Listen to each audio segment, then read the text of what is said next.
Hey guys, it's Oluvids, and I wanted to make a follow-up video concerning Final Fantasy 16, following up the video where I talked about how I was kind of tired of the combat and wanted to see more of the game, the world, the characters, the towns, NPCs, different things like that. Well, at Pax East, they finally showed what I wanted to see.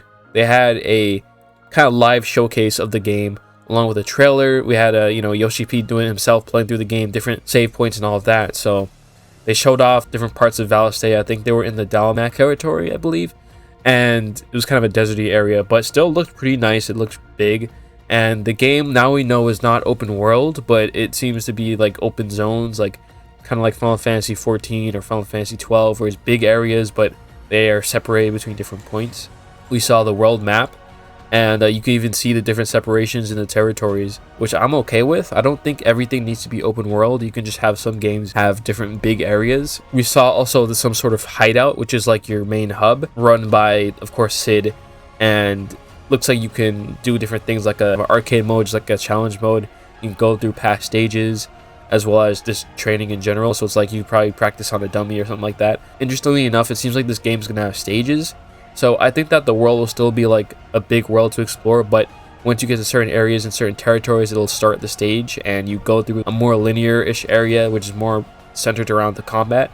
And I think that's how you will progress the game, because usually it has a chapter select, but this is not a chapter select. It has stage select, like a DMC game. So I think that this is a good approach, because you still have the big world that Final Fantasy usually has, but you have more focused linear environments for the combat and dungeons and things like that. So you have both. You have the best of both worlds, which works. I'm guessing like you can't go back to the specific stage area unless you go back to stage select, but you can go back to the town, the cities, and all of that, the big areas. You can also do side quests. They showed that, of course, this game has side quests, and they're clearly visible. They have a whole exclamation point over their head, so I hope that the side quests are great. They like expand on the city and the town and the world and all of that, the different normal everyday citizens. During this showcase, I think I could really see why they chose the Final Fantasy 14 team to work on this game alongside the DMC combat director, because they have a lot of detail in the worlds that they create. I've been playing through a bit of Final Fantasy 14 lately, and the amount of detail that they have in the different moving parts of the world, Eorzea, and even in one territory, Ul'dah, has so much different things going on, so much different types of people. So I think the world is going to be really like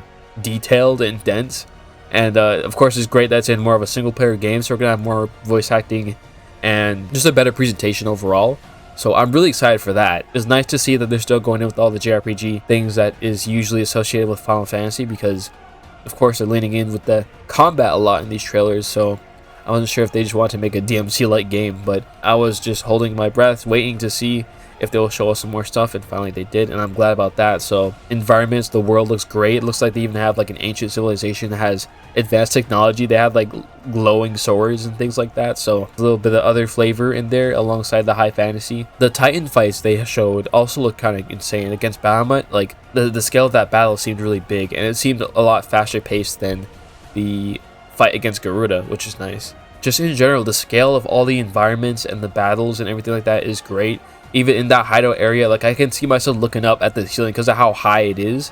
I think that's great. I think there are going to be a lot of cool areas, cool interiors with huge ceilings and huge areas. So I'm really excited for that. So we also saw, Clive, Jill, and Torgal. Probably Sid's going to be joining them, as long as he doesn't like die or something. Yeah, overall the game is looking a lot more promising in terms of being a JRPG.